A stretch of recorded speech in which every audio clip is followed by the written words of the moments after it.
Hello hello. मैं हूँ आपकी अपनी आरजे सिया। सच कहूँ तो आज माइक हाथ में लेते ही दिल थोड़ा तेज धड़क रहा है। अगर आपने मुझे मिस किया तो यकीन मानिए मैंने भी आप सबको और आपके प्यारे कमेंट्स को दिल से मिस किया है। हाँ, थोड़ी देर दूर रही, तबीयत कुछ नाजुक सी हो गई थी, पर कहते हैं ना, दोस्तों की दुआ में बड़ी ताकत होती है। बस वही दुआ मुझे वापस ले आई है आपके पास। तो चलिए यादों का सिलसिला फिर से शुरू करते हैं। और हाँ, वीडियो के एंड तक जरूर रुके रहना, क्योंकि आज सिया आपके लिए एक छोटा सा दिल से जुड़ा तोहफा लाई है। प्लीज। किसी अनहोनी के डर से रुद्र तुरंत घर के लिए निकला। रास्ते भर परेशानी के भाव उसके चेहरे पर आते जाते रहे। उसका मन बार बार कह रहा था, कुछ ठीक नहीं है। घर पहुंचते ही रुद्र रुक गया। दरवाजा खुला हुआ था। दिल जोर से धड़का। वो सीधा अंदर गया। रघु कहीं नजर नहीं आया। उसने घर का कोने कोने से जायजा लिया। सारा सामान जैसे का तैसा था। कहीं जबरदस्ती घुसने के निशान नहीं। फिर भी दिल को तसल्ली नहीं मिली। रुद्र अपने कमरे में गया। वहां भी सब अपनी जगह पर था। वो बाहर आया, परेशान सा इधर उधर देख ही रहा था कि तभी उसकी नजर सामने रखी स्टडी टेबल पर पड़ी। रुद्र तेज कदमों से वहां पहुंचा। टेबल पर रखे कागज अस्त व्यस्त थे। उसका दिल जैसे बैठ सा गया। और फिर उसकी नजर उस जगह पर गई जहां रुबीना के केस की फाइल रखी होती थी। फाइल वहां नहीं थी। रुद्र ने सारी ड्रॉज छान मारी, एक एक कोना देखा, लेकिन फाइल कहीं नहीं मिली। तभी उसकी नजर टेबल पर रखे एक अलग से कागज पर पड़ी। उसने कागज उठाया और पढ़ा। अभी तो खेल शुरू हुआ है रुद्र। बस इतना बढ़ते ही सब समझ आ गया। रुबीना के केस की फाइल यहां से निकाली जा चुकी थी। गुस्से और अफसोस में रुद्र ने कागज को मोड़कर फेंक दिया। उसे खुद पर गुस्सा आ रहा था। इतनी बड़ी लापरवाही, बिना वेरिफिकेशन रघु को काम पर रखना, और सबसे बड़ी गलती, इतनी इंपॉर्टेंट फाइल को यूं ही छोड़ देना। उसका दिमाग तेज चल रहा था। हो ना हो फाइल रघु ने ही गायब की है, पर सवाल ये था, इस सब के पीछे असली हाथ किसका है? रुद्र का दिमाग झंझना गया। वो पास रखी कुर्सी पर बैठ गया। ये सब किसी गहरी साजिश का हिस्सा लग रहा था। रुबीना की फाइल गायब थी। हर्षद कुछ बताने को तैयार नहीं था। रुबीना खुद कुछ बोलना नहीं चाह रही थी। रुद्र बिल्कुल उलझ चुका था। और तब उसके दिमाग में एक ख्याल आया, एक आखिरी उम्मीद। रुबीना। इस उलझी हुई गुत्थी को अब सिर्फ वही सुलझा सकती थी। पूरी रात रुद्र इसी सोच में जागता रहा। नींद आंखों से कोसों दूर थी। अगली सुबह उसने घर से बाहर निकलकर गाड़ी स्टार्ट की। मंजिल सेंट्रल जेल। जेल पहुंचकर रुद्र ने महेश से रुबीना से मिलने की परमिशन मांगी। महेश ने उसे बैठने का इशारा किया। थोड़ी देर बाद रुद्र इन्वेस्टिगेशन रूम में था और रुबीना का इंतजार कर रहा था। कुछ ही पलों में रुबीना वहां आई। आकर वो रुद्र के सामने खड़ी हो गई। रुद्र ने उसे बैठने का इशारा किया। रुबीना सामने रखी कुर्सी पर बैठ गई। रुद्र ने धीरे, बिल्कुल सहज भाव से कहा, रुबीना, मैं बार बार यहाँ सिर्फ तुम्हारी कहानी जानने आता हूँ। इसके अलावा मैं तुमसे कुछ नहीं चाहता। रुबीना ने पलकें झुका लीं। मुझे इस बारे में आपसे कोई बात नहीं करनी है सर। रुद्र रुका नहीं, पर मैं करना चाहता हूँ। मैं सिर्फ तुम्हारी कहानी नहीं, उस कहानी से जुड़े कई सच भी जानना चाहता हूँ। बहुत से गुनाहगारों के चेहरे सामने आ सकते हैं सिर्फ तुम्हारी एक कहानी से। रुबीना ने सीधा जवाब दिया, मुझे बाकी सबसे कोई फर्क नहीं पड़ता। रुद्र की आवाज और गहरी हो गई। मुझे पड़ता है। आज यहाँ तुम हो, कल उन्हीं लोगों की वजह से कोई और यहाँ होगी। फिर थोड़ा रुककर बोला, प्लीज, मैं तुम्हें भरोसा दिलाता हूँ, उन सब को इन सलाखों के पीछे लाऊंगा। बस तुम मेरा साथ दे दो। रुबीना ने थकान भरी सांस ली। आप सिर्फ अपना वक्त बर्बाद कर रहे हैं सर। रुद्र की आंखों में अब कोई आम जिद नहीं थी। तुम्हें इंसाफ दिलाने के लिए मैं अपना सब कुछ बर्बाद कर सकता हूँ। रुबीना ने उसकी आंखों में देखा। वहां कुछ अलग था, एक भरोसा, एक अपनापन। रुद्रा ने धीरे से कहा, एक बार मुझ पर भरोसा करके देखो रुबीना, मैं तुम्हें निराश नहीं करूंगा।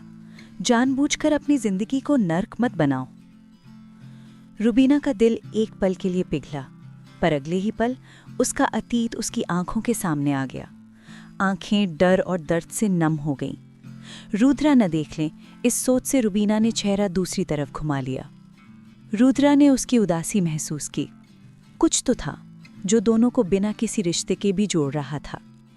कमरे में कुछ पल खामोशी छा गई। फिर रुद्रा बोला, रुबीना, जानता हूं तुम्हारे साथ बहुत गलत हुआ है, शायद इतना कि अब तुम्हें किसी पर भरोसा करने से पहले 100 बार सोचना पड़ता हो।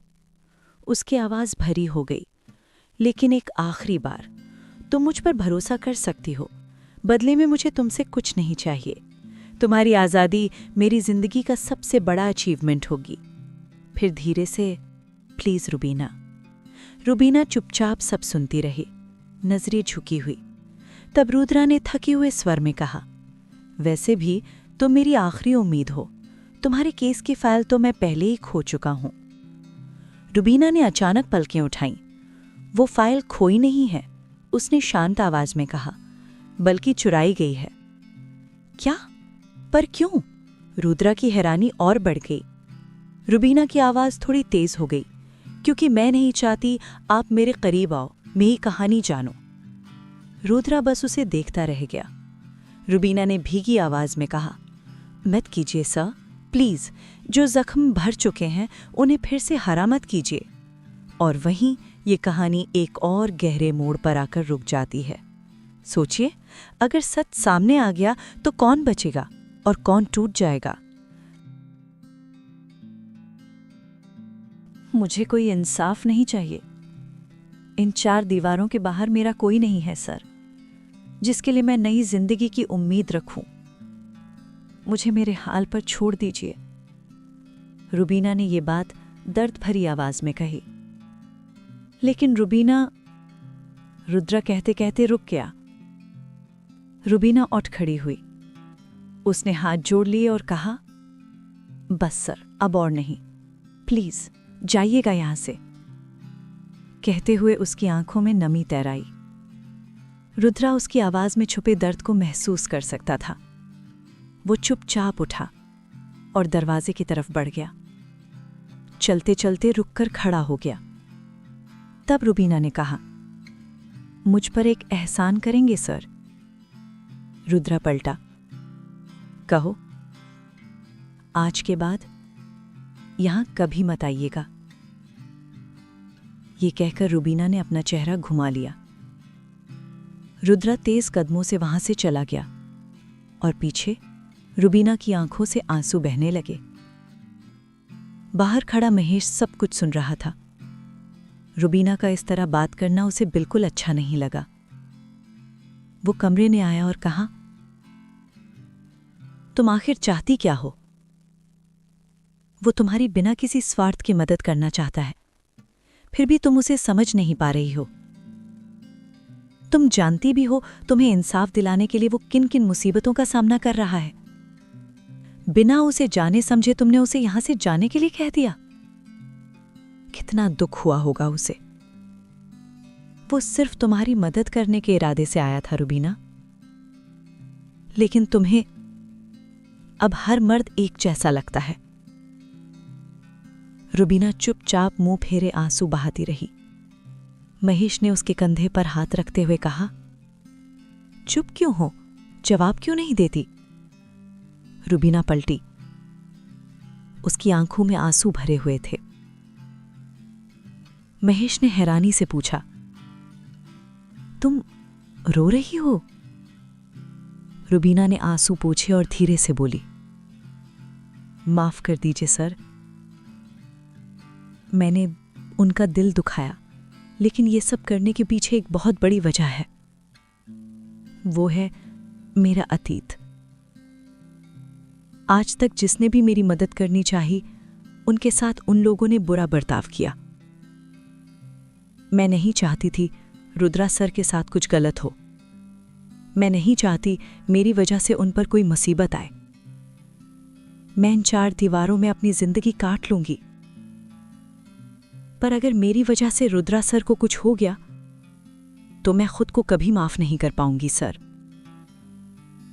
रुबीना की आंखों से आंसू बहते रहे। महेश कुछ समझ नहीं पा रहा था। कौन सही था, रुद्रा जो रुबीना को इंसाफ दिलाना चाहता था, या रुबीना जो अपने अतीत के कारण रुद्रा को मुसीबत में डालना नहीं चाहती थी। रुबीना वहां से चली गई। Police station. Rudra police station पहुंचता है। उसे देखते ही असलम उसके पास आता है और कहता है, सर, एक गुड न्यूज़ है। क्या असलम? और यहीं ये कहानी एक और नए मोड़ पर आकर रुक जाती है। गुड न्यूज़, लेकिन किसके लिए? इंसाफ के लिए लड़ने वाले के लिए, या दर्द से भागने वाले के लिए?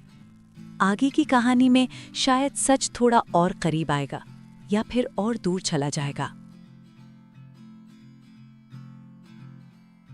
दोस्तों, अब जनवरी खत्म होने को है और हवाओं में प्यार का मौसम घुलने लगा है। जी हाँ, फरवरी आ रहा है। तो मैंने सोचा क्यों ना इस बार मैं आपसे ही पूछ लूं, इस वैलेंटाइंस मंथ में आप मेरी आवाज़ में कैसी कहानियां सुनना चाहते हैं? क्या आपको अधूरी मोहब्बत की दास्तान पसंद है, या फिर वही पहली नज़र वाला सच्चा प्यार, या शायद आप चाहते हैं कि मैं आपकी भेजी हुई कहानियां सुनाऊं? जल्दी से नीचे कमेंट बॉक्स में बताइए कि सिया की आवाज़ में आपको इस मौसम में क्या सुनना है। मैं आपके हर एक कमेंट को पढ़ूंगी, और जिसके लिए सबसे ज़्यादा डिमांड आएगी वही कहानी अगले हफ्ते आपके लिए हाजिर होगी। इंतज़ार रहेगा आपके जवाब का। Bye bye.